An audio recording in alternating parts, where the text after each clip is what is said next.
আসসালামু আলাইকুম রহমতুল্লাহ বরকাত। আলহামদুলিল্লাহ ওয়াহদা ওয়াসসালাতু ওয়াসসালামু আলা মান লা নাবিয়্যা বা'দা। দর্শক শ্রোতা ভাই ও বোনেরা, জীবনের আলো তাফসিরুল কোরআনের গুরুত্বপূর্ণ এই পর্বে আপনাদের সবাইকে বরাবরের ন্যায় আজও মোবারকবাদ জানাচ্ছি। আমরা আলোচনা করছি সূরা ইউসুফ থেকে। ইতিপূর্বে আমরা সূরা ইউসুফের 18 নং আয়াত পর্যন্ত আপনাদের সামনে তাফসির এবং এর শিক্ষা তুলে ধরেছিলাম। আজকে আমরা 19, 20 এবং 21 এই তিনটি আয়াতের উপর আলোকপাত করব। আল্লাহ সুবহানাহু ওয়া তাআলা যেন আমাদেরকে কোরআনের রঙে রঙিন হওয়ার এবং কোরআনের সাথে আমাদের সম্পর্ককে আরও মজবুত আরও বৃদ্ধি করার তৌফিক এনায়েত করেন। আসুন প্রথমে এই তিনটি আয়াতের আমরা তেলাওয়াত করব, তারপর ধীরে ধীরে ইনশাআল্লাহ এর অনুবাদ, ব্যাখ্যা, বিশ্লেষণ ও শিক্ষার দিকে আমরা অগ্রসর হব ইনশাআল্লাহ। আউযু বিল্লাহি মিনাশ শাইতানির রাজীম। وجاءت سيارة فأرسلوا واردهم فأدلى دلوه قال يا بشرى هذا غلام وأسروه بضاعة والله عليم بما يعملون وشروه بثمن بخس دراهم معدودة وكانوا فيه من الزاهدين وقال الذي اشتراه من مصر لامرأته أكرمي مثواه عسى أن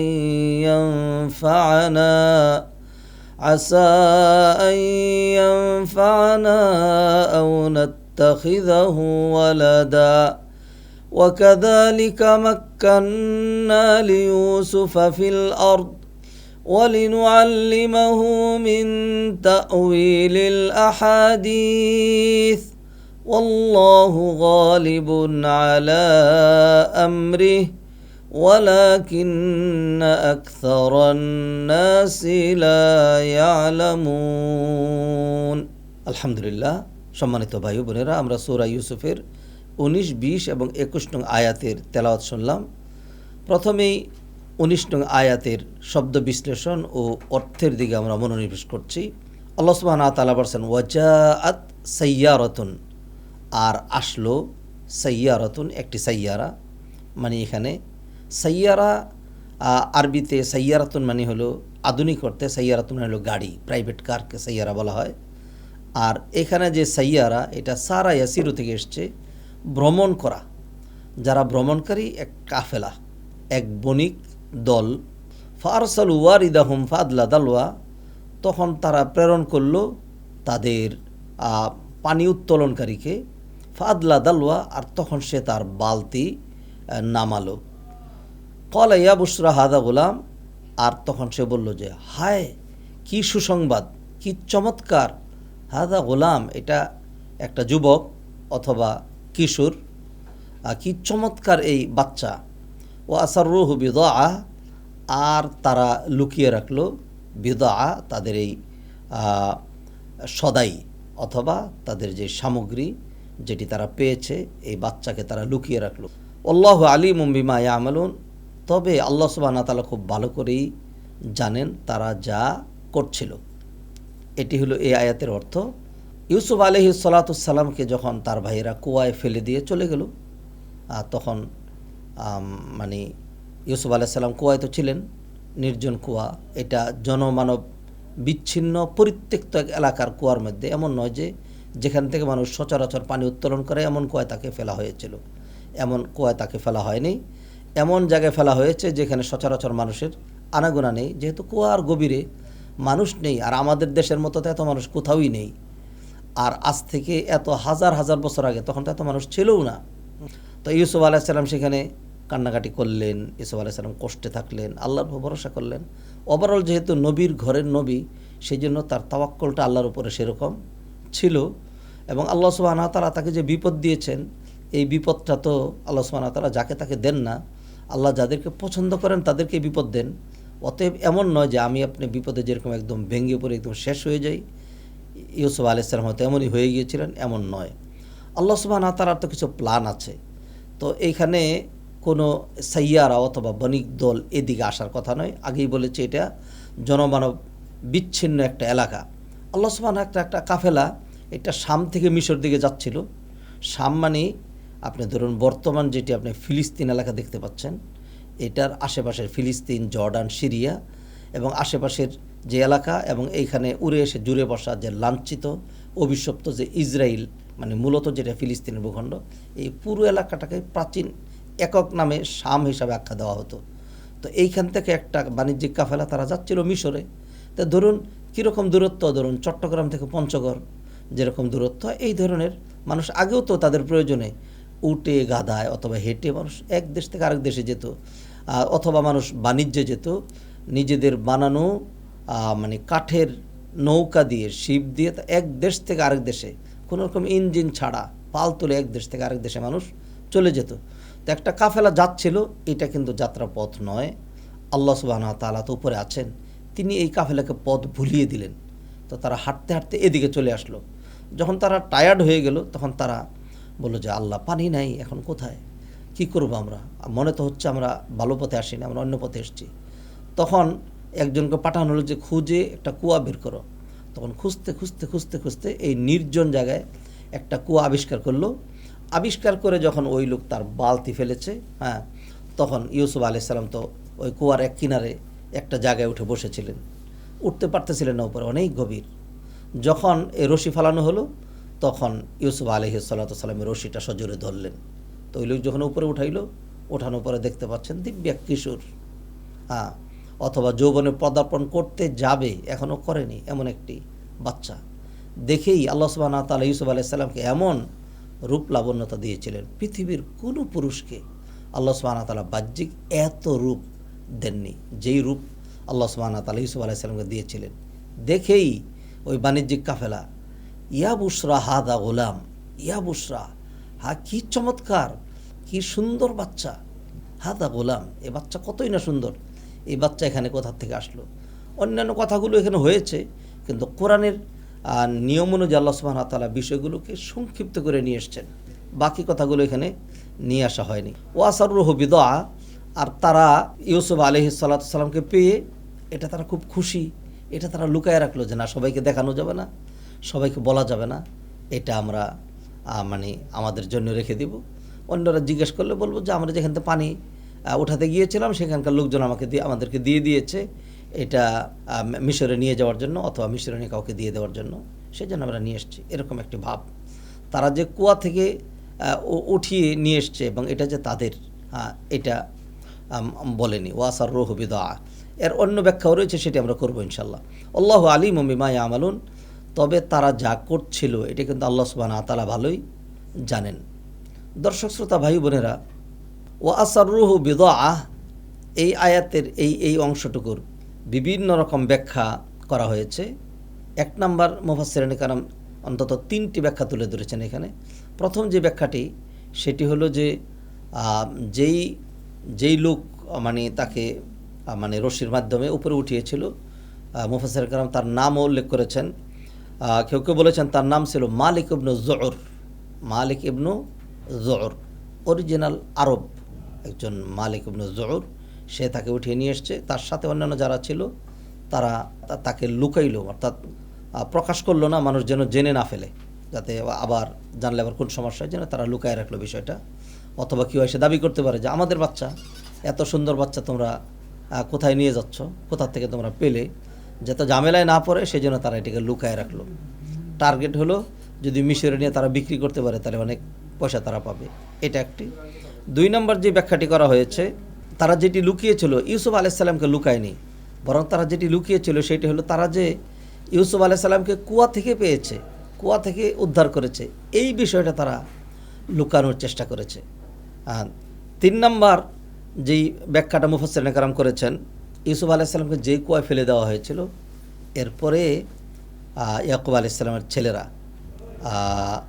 বিশেষ করে বড় ছেলে, সে প্রতিদিন খাবার নিয়ে আসতো, এসে একটা মানে কোনো পদ্ধতিতে এই খাবারটা নিচে ইউসুফ আলাইহিস সালামকে দিত, যাতে খেয়ে বেঁচে থাকে। তারাও চাচ্ছিল যেন সে মরে না যায়, বরং দূরে কোথাও চলে যায়, অথবা কেউ তাকে উদ্ধার করে নিয়ে যায়, এমনই কোনো কামনা তাদের মনের মধ্যে ছিল। তো যেই দিন বণিক কাফেলা এসে তাকে উদ্ধার করলো। তখন ইউসুফ আলাইহিস সালামের বড় ভাই সে বাড়িতে গিয়ে অন্যান্য ভাইদেরকে নিয়ে আসলো যে তাকে তো উঠিয়ে ফেলেছে, মানে কুয়া থেকে সে উপরে উঠে এসছে, এখন যদি সে আবার বাড়িতে চলে আসে, এসে যদি বাবাকে বলে দেয় যাতে এটা হতে না পারে, তখন সব ভাইয়েরা আসছে, এসে এই লোকদেরকে ধরছে যে এটা আমাদের গোলাম কদ আবাকা মিন্না, আমাদের থেকে পলায়ন করে সে চলে গিয়েছে, তো আমরা আর এই গোলামকে রাখবো না, আমরা বিক্রি করে দিতে চাই। তখন তাদের থেকে এই বণিক কাফেলা তারা কিনে নিয়েছে। আর ইউসুফ আলাইহিস সালাম চুপ থাকলেন, তিনি এটা বললেন না যে না আমি গোলাম নই, আমি পলায়ন করিনি। কারণ হলো তিনি বুঝতে পারছিলেন যে ভাইয়েরা তাকে যেইভাবে মেরে ফেলা ষড়যন্ত্র করছে, এখন যদি আবার ভাইয়েরা তাকে এখান থেকে নিয়ে যেতে পারে তাহলে একদম জীবনে মেরে ফেলবে, তাহলে তিনি গোলাম হিসেবে কোথাও চলে যান, অন্তত বেঁচে থাকলেন। সেই জন্য ইউসুফ আলাইহিস সালাম চুপ করে থাকলেন। তাহলে মুফাসসিরিন কেরাম এখানে 3টা ব্যাখ্যা করেছেন, আমি 3টা ব্যাখ্যা আপনাদের সামনে তুলে ধরেছি। আমি পুরো আয়াতের সারসংক্ষেপ আবার তুলে ধরছি। ওয়াজাআত সাইয়ারাতুন ফারসালু ওয়ারিদাহুম ফাদলা দালওয়া, একটি বাণিজ্যিক কাফেলা আসলো এবং এই কাফেলার লোকজন একজনকে পানি আনার জন্য কুয়ার কাছে পাঠালো। সে তার রশি এবং বালতি কুয়ায় যখন ফেললো, তখন ওই রশিতে ধরে ইউসুফ আলাইহিস সালাম উঠে আসলেন। আর ইউসুফ আলাইহিস সালামের চেহারা দেখেই মনের অজান্তে মুখ দিয়ে বেরিয়ে আসলো, ইয়া বুশরা হাজা গোলাম, এই কি সুন্দর চমৎকার এই বাচ্চা। ওয়াসাররুহু বিদআ, আর তারা তখন ইউসুফ আলাইহিস সালামকে লুকায়ে রাখলো, মানে বললো না যে কুয়া থেকে যে পেয়েছে, এটা বললো না, তাহলে তো অন্যরা দাবি করতে পারে, এটা বলেনি। আল্লাহু আলিমুম বিমা ইয়ামালুন, আর তারা যা করছিল আল্লাহ সুবহানাহু ওয়া তাআলা সেটি ভালোই জানেন। এই হলো 19 নম্বর আয়াতের অর্থ এবং হালকা বিশ্লেষণ। চলে যাচ্ছে 20 নম্বর আয়াতে।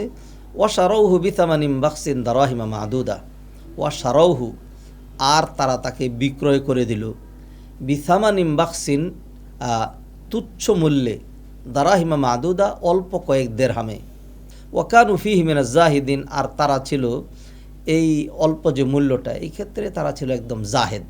জাহেদ মানে অমুখাপেক্ষী, এই টাকাটা তাদের খুব দরকারও ছিল না, জাস্ট বিক্রি করার জন্য বিক্রি করা অথবা টাকা নেয়ার জন্য টাকা, এটা যে খুব উল্লেখযোগ্য কোনো মানি, টাকা পয়সা অথবা মূল্য, বিষয়টা এরকমও ছিল না।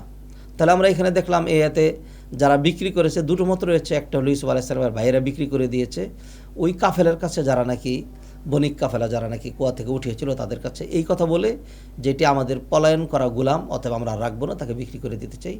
আরেকটি মত হলো যে না, যারা উঠিয়ে নিয়েছে তারা নিয়ে বিক্রি করে দিয়েছে। কোথায় হইতে পারে, এইখানে অন্য কোনো কারো কাছে বিক্রি করেছে, পরবর্তীতে সে মিশরে নিয়ে বিক্রি করেছে, অথবা হতে পারে তারাই মিশরে নিয়ে বিক্রি করেছে। তবে যাই বিক্রি করা হয়েছে একজন গোলাম, তখন মানে সেই যুগের মূল্য অনুযায়ী এত কম মূল্যের নয়, আরও বেশি মূল্যের। আর যদি সেটি হয় ইউসুফ আলাইহিস সালামের মতো এরকম সুঠাম যুবক, সুন্দর, এরকম মানসম্মত, তাহলে তো নিশ্চয়ই তার মূল্য আরও অনেক বেশি।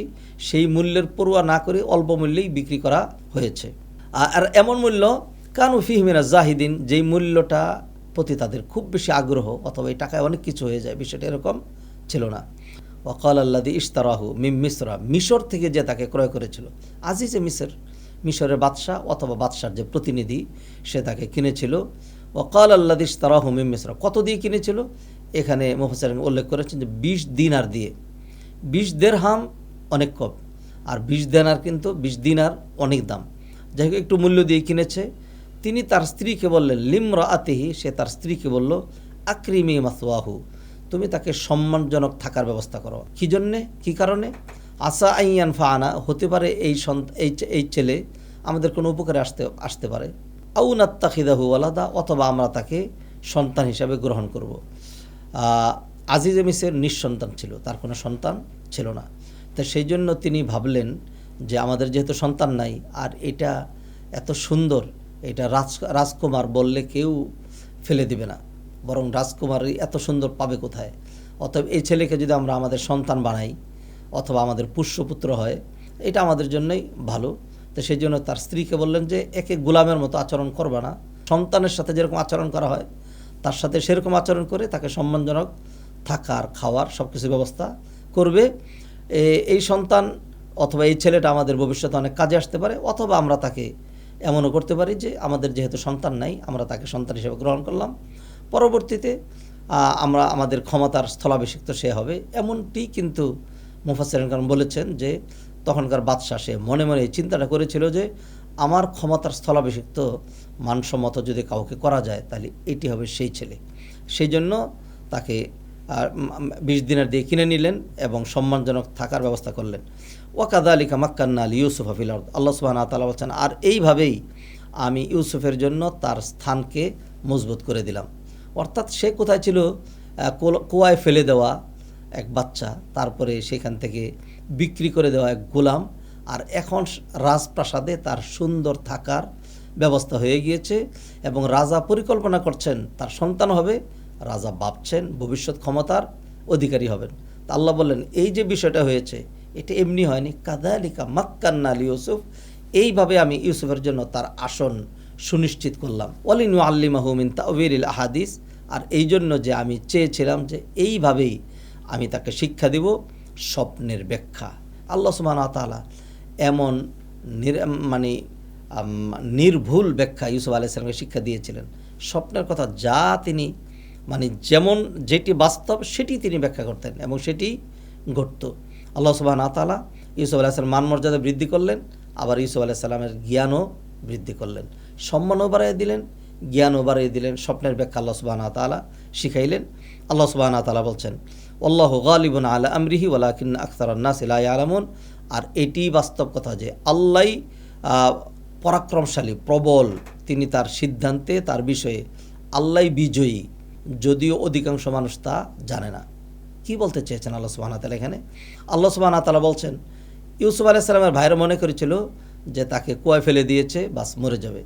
সেখান থেকে যখন উদ্ধার হয়ে গেল, ঠিক আছে গোলাম হিসেবে বিক্রি করে দিয়েছি, দূরে চলে যাবে। তারা ভেবেছিল যে এইভাবেই ইউসুফ আলাইহিস সালাম থেকে তারা মুক্ত হয়ে যাবে। বিষয়টা এরকম না, আল্লাহ সুবহানাহু ওয়া তাআলা চেয়েছেন এর চেয়ে আরও বড় কিছু। সেই জন্য আল্লাহ সুবহানাহু ওয়া তাআলা ইউসুফ আলাইহিস সালামের মান, মর্যাদা, জ্ঞান, গরিমা সব বৃদ্ধি করে দিয়েছেন। আল্লাহ সুবহানাহু ওয়া তাআলা বস্তুত আল্লাহ সুবহানাহু ওয়া তাআলা যেটি চান সেটিই কিন্তু হয়। আল্লাহ সুবহানাহু ওয়া তাআলা কোনো কাজ যদি করতে চান তাহলে কীভাবে করেন? ইন্নামা আমরুহু ইযা আরাদা শাইআন আন ইয়াকুলা লাহু কুন ফায়াকুন। আল্লাহ সুবহানাহু ওয়া তাআলা শুধু বলেন কুন, হও, আর তাতেই কিন্তু হয়ে যায়। তো আল্লাহ সুবহানাহু ওয়া তাআলা এখানে দেখাচ্ছেন যে ইউসুফ যে কুয়ায় মরে গেল না, ভাইয়েরা মারতে চেয়েও না মেরে তাকে বাঁচিয়ে রাখলো, কুয়ায় ফেলে দিল, সেখান থেকে তাকে আবার উদ্ধার করলো কে? এখানে তো কোনো মানুষ আসার কথা না, আল্লাহ সুবহানাহু ওয়া তাআলাই চেয়েছেন। সেই জন্য একটা কাফেলাকে আল্লাহ পথ ভুলিয়ে এদিকে নিয়ে এসছেন, ফলে তাদের হাতে ইউসুফ আলাইহিস সালাম, এবং তারা যেহেতু মিশরে যাবে তো ফলে তাদের হাতেই যদি ইউসুফ আলাইহিস সালাম আসে সহজেই মিশরে চলে যেতে পারবেন। আর মিশরে কেন নিতে হবে? সামনের ঘটনা আমরা দেখব যে মিশরের রাজত্ব, মিশরের সিংহাসন আল্লাহ সুবহানাহু ওয়া তাআলা কার হাতে দেবেন? ইউসুফ আলাইহিস সালামের হাতে দেবেন। সেই জন্য আল্লাহ সুবহানাহু ওয়া তাআলা বলেন কাযালিকা মাক্কান্না লিইউসুফ, এইভাবে আমি ইউসুফের যে মর্যাদার আসন সেটাকে মজবুত এবং সুনিশ্চিত করলাম, এবং তার জ্ঞান, স্বপ্নের তাবির আমি তাকে শিক্ষা দিলাম।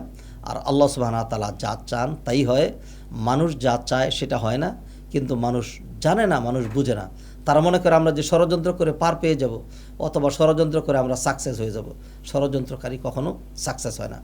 দর্শক শ্রোতা ভাই বোনেরা, এই ছিল সূরা ইউসুফের 19, 20 এবং 21 নং আয়াতের সাদামাঠা আলোচনা এবং ব্যাখ্যা বিশ্লেষণ। যেহেতু ইউসুফ আলাইহিস সালাম ঘটনাটি একটি ধারাবাহিক ঘটনা, তাই সেই জন্য আমরা যেহেতু প্রতিটা আয়াত আলোচনা করে যাচ্ছি, সেখানে কোনো আয়াতে পূর্ণাঙ্গ ঘটনা বলার অথবা পূর্ণাঙ্গ শিক্ষা নিয়ে আসার মতো কোনো সুযোগ এখানে নেই, যেমনটি রয়েছে অন্য আয়াতের মধ্যে। ইনশাআল্লাহ যখন এই ধরনের কোনো আয়াত আসবে তখন আমরা লম্বা বিশ্লেষণ আপনাদের সামনে তুলে ধরব ইনশাআল্লাহ। এই 3টে আয়াতের সারসংক্ষেপ করছি। ইউসুফ আলাইহিস সালামকে তারা মেরে ফেলার জন্য ফেলে দিয়েছিল, কিন্তু আল্লাহ সুবহানাহু ওয়া তাআলা তাকে উদ্ধার করলেন। বনী কাফেলাকে পথ ভুলায় সেখানে পাঠিয়ে দিলেন, তাদের মাধ্যমে ইউসুফ আলাইহিস সালাম কুয়া থেকে উদ্ধার হলেন। পরবর্তীতে তারা ইউসুফ আলাইহিস সালামকে মিশরে বিক্রি করে দিল। তবে যিনি কিনলেন ইউসুফ আলাইহিস সালামকে তিনি হলেন ওই মিশরের বাদশাহ, এবং তাকে গোলাম হিসাবে নয়, তিনি চাইলেন যে তাকে সন্তান হিসাবে গ্রহণ করব, অথবা বাদশাহ যেটি দেখছিলেন, ভাবছিলেন সেটি হলো যে আমার ক্ষমতা যদি কারো হাতে হস্তান্তর করা যায়, তার যোগ্যতম ব্যক্তি দেখতে পাচ্ছি আমি ইউসুফকে। আল্লাহ সুবহানাহু ওয়া তাআলা এইভাবেই তার মান মর্যাদা বৃদ্ধি করলেন। আসুন আমরা এই পর্যায়ে দেখব যে এই 3টি আয়াত থেকে অল্প কয়েকটি শিক্ষা কি গ্রহণ করা যায়। আমরা সেই শিক্ষাগুলো নিয়ে আমাদের জীবনটাকেও সুন্দর করে সাজানোর প্রয়াস পাবো ইনশাআল্লাহ। প্রথম যে শিক্ষাটি আমরা তুলে ধরতে চাচ্ছি সেটি বাংলার প্রবাদে যেরকম বলে, রাখে আল্লাহ মারে কে। এটি ইউসুফ আলাইহিস সালামের ক্ষেত্রে আমরা সহজে দেখতে পেলাম যে ভাইয়েরা মেরে ফেলতে চেয়েছে, কিন্তু আল্লাহ সুবহানাহু ওয়া তাআলা সেই কুয়ার ভিতরেও তাকে বাঁচিয়ে রেখেছেন এবং সেখান থেকে উদ্ধার করেছেন। অতএব শিক্ষণীয় বিষয় কি? শিক্ষণীয় বিষয় হলো যে কল্যাণ আল্লাহর পক্ষ থেকে হবে, অকল্যাণ আল্লাহর পক্ষ থেকে হবে। নবীজি সাল্লাল্লাহু আলাইহি সাল্লাম কি সুন্দর করে আব্দুল্লাহ ইবনে আব্বাসকে শিক্ষা দিয়েছিলেন, ও আলাম, ও আব্দুল্লাহ, খুব ভালো করে জেনে রাখো, আন্নাল উম্মাতা লাউ ইজতামাআত আলা ইয়ানফাউকা বিশাই, দুনিয়ার সকল মানুষ যদি একমত পোষণ করে তোমার কল্যাণ সাধন করবে, আর আল্লাহ যদি তোমার সেই কল্যাণ মঞ্জুর না করে তোমার কল্যাণ হবে না। আর দুনিয়ার সবাই যদি তোমার অকল্যাণ করতে চায়, আল্লাহ যদি তোমার জন্য সেই অকল্যাণ মঞ্জুর না করে, তাহলে অকল্যাণ হবে না। এটি হলো আমরা 1 নম্বর শিক্ষা, যে আল্লাহ সহায় থাকলে মানুষ মানুষের ক্ষতি করতে পারে না। 2 নম্বর যে শিক্ষাটি আপনাদের সামনে তুলে ধরতে চাচ্ছি সেটি হলো যে দেখুন, নবীদের ইতিহাসটাই এরকম। নবীরা নিজ দেশে, নিজ গৃহে, নিজ বাড়িতে, নিজ এলাকায় শান্তিতে বসবাস করতে পারেননি। নবীজিরকে বহুত ত্যাগ, বহুত কষ্ট করতে হয়েছে, হিজরত করতে হয়েছে।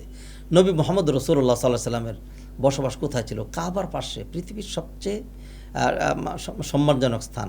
কিন্তু নবীজি সাল্লাল্লাহু আলাইহি সাল্লাম কি সেখানে থাকতে পেরেছিলেন?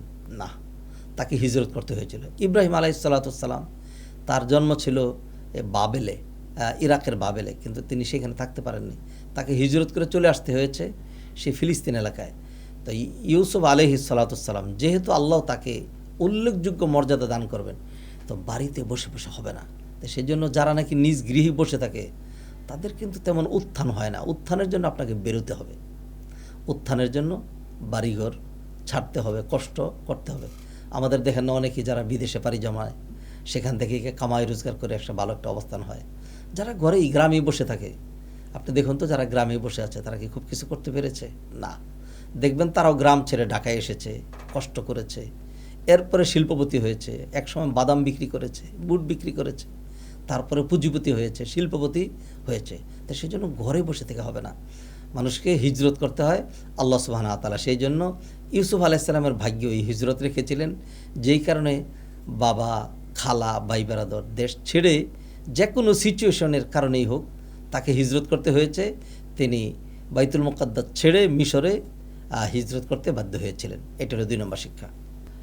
3 নম্বর বিষয় যেটি, সেটি হলো যে মনে রাখতে হবে, কেউ যদি নিজ গৃহ ছেড়ে দিয়ে দূরে যায়, ত্যাগ অথবা হিজরত এগুলি করে, এর মাধ্যমে কিন্তু তার মর্যাদা ক্ষুণ্ণ হয় না, তার মর্যাদা বৃদ্ধি পায়। যেমন দেখুন, মুসা আলাইহিস সালামের কথা বলি। মুসা আলাইহিস সালাম মিশরে ছিলেন, এরপরে এইখান থেকে তিনি হিজরত করলেন কোথায়? মাদিয়ান নগরীতে। আর যখন তিনি ফিরে আসলেন একটা বিশেষ কদর নিয়ে, হ্যাঁ, এই জন্য আপনারা দেখবেন আমাদের দেশেও যারা নাকি রাজনৈতিক লিডার, যারা জেলে যায়, জেল থেকে যখন বেরিয়ে আসে বড় লিডার হয়ে আসে, মর্যাদা বেড়ে যায়। ইউসুফ আলাইহিস সালামের জীবনে আমরা এরকমই দেখেছি যে হিজরত করতে হয়েছে, তারপরে জেলে যেতে হয়েছে, এরপরে কিন্তু ইউসুফ আলাইহিস সালামের মর্যাদা ক্ষুণ্ণ হয়নি, মর্যাদা বেড়েছে। অতএব দেশ দেশান্তর, বিভিন্ন রকম ভ্রমণ, হিজরত ইত্যাদির মাধ্যমে মানুষের কষ্ট হলেও মান মর্যাদা বাড়ে। এটি হলো আরেকটি শিক্ষা। 4 নম্বর যে শিক্ষাটি আপনাদের সামনে তুলে ধরতে চাচ্ছি সেটা হলো, পরীক্ষা যখন বড় হয় পুরস্কার তো বড় হয়। আর নবীদেরকে আল্লাহ সুবহানাহু ওয়া তাআলা সামনে বড় বড় পরীক্ষা দিয়েছিলেন। এমনই পরীক্ষা ইউসুফ আলাইহিস সালামের ভাগ্যে আল্লাহ দিয়েছিলেন, যাতে এর মাধ্যমে আল্লাহ সুবহানাহু ওয়া তাআলা তার মান মর্যাদা বৃদ্ধি করে দেন। এবং সর্বশেষ যে শিক্ষাটি আপনাদের সামনে তুলে ধরছি সেটি হলো যে, আমি আপনি যা চাবো তাই যে হয়ে যাবে বিষয়টা এরকম না। হ্যাঁ, আমার আপনার চাওয়া পাওয়াটা অথবা প্ল্যান প্রোগ্রাম সবসময় বাস্তবায়িত নাও হতে পারে। তবে মনে রাখতে হবে যে আল্লাহ সুবহানাহু ওয়া তাআলা তিনি যা চাবেন সেটা বাস্তবায়িত হবেই। ফাআলুল লিমা ইউরিদ ওমা তাশাউনা ইল্লা ইনশা আল্লাহু রাব্বুল আলামিন। আল্লাহ সুবহানাহু ওয়া তাআলা চেয়েছিলেন ইউসুফ আলাইহিস সালামকে পরীক্ষা দিবেন, এর মাধ্যমে তার মান মর্যাদা বৃদ্ধি করবেন, এবং হয়েছিল তাই। আসুন, আমাদের জীবনে এরকম ঘাত প্রতিঘাত আসবে, তাহলে আমরা বিচলিত না হয়ে আল্লাহর উপর ভরসা রাখবো এবং আল্লাহর কাছে কল্যাণ আমরা চাবো, তাহলে আল্লাহ সুবহানাহু ওয়া তাআলা সাহায্য করবেন। আরও মনে রাখতে হবে যে আল্লাহ যদি কারো ক্ষতি না করেন, দুনিয়ার সকল মানুষ মিলে তার কোনো ক্ষতি করতে পারে না। আর আল্লাহ সুবহানাহু ওয়া তাআলা যদি কারো ক্ষতি করেন, দুনিয়ার সকল মানুষ মিলে তার কোনো উপকার করতে পারবে না। অতএব মানুষের সন্তুষ্টিকে আমরা যেন প্রাধান্য না দেই, আমরা প্রাধান্য দেব আল্লাহর সন্তুষ্টি। আসুন এইভাবেই কোরআনের আয়াত আয়াত, শব্দ শব্দ, সূরা সূরা জেনে কোরআনের রঙে আমরা রঙিন হওয়ার প্রয়াস পাবো ইনশাআল্লাহ। হাদামা ইন্দি ওসল্লা সাল্লাম আলা নবীনা মোহাম্মদ ও আলা আলহি ওয়াসাহবি আজমাইন। আসসালামু আলাইকুম ও রহমতুল্লাহি ওবরাকাতু। ذلك الكتاب لا ريب فيه هدى للمتقين